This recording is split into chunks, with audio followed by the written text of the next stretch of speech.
মই যিমান দূৰ শুনিছোঁ অখিল গগৈ বহুত চেষ্টা কৰিছিলে মোৰ টিকেট দিবলৈ, কিন্তু কংগ্ৰেছ দলৰ এজন ডাঙৰ নেতা দেৱব্ৰত শইকীয়া তেওঁ মানে দুৰ্ঘুৰ বিৰোধী আছিলে। তেওঁৰ কথাটো হ'ল খালেক চাহাব জিকিব লাগে, আৰু তেওঁ লাষ্ট মুহূৰ্তত তেওঁ LOP হৈ আছিলে, লিডাৰ অফ অপজিশ্যন। তেওঁ লাষ্ট মুহূৰ্তত এনেকুৱা এটা ভাবুকি দিলে যে শ্বেৰমানক যদি টিকেট দিয়া হয় তেতিয়াহ'লে মই পদত্যাগ কৰিম।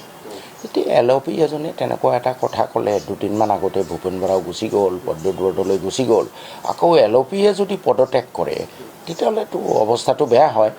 গতিকে মই ভাবোঁ কংগ্ৰেছৰ বাকী নেতাবোৰেও অলপমান প্ৰব্লেমত পৰিলে, আৰু তাৰোপৰি লুৰিণজ্যোতি গগৈ ডাঙৰীয়াকো এই দেৱব্ৰত শইকীয়াই মেনেজ কৰিলে বুলি মই ভাবোঁ।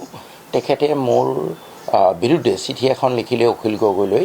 অখিল গগৈ কোৱা মতে, সঁচা মিছা মই নাজানো, যে শ্বেৰমানক টিকেট দিলে আমি মিত্ৰতাত নাথাকোঁ। এইবোৰ ইফালে বুদ্ধিজীৱীবোৰে তেখেতক প্ৰেছাৰ দি আছিলে, তেওঁৰো ইচ্ছা যে আমি মিত্ৰতা কৰি পেলাই বিজেপিক উফৰাব লাগে। সকলো ৰাইজেও বিচাৰিছিলে মিত্ৰতা হোৱাটো। মই ভাবোঁ সেইকাৰণে বোধহয় অখিল গগৈ ডাঙৰীয়াই লাষ্টত মোক বলি দিব লগা হ'ল, উইলি নিলি, অনিচ্ছাকৃতভাৱে হ'লে।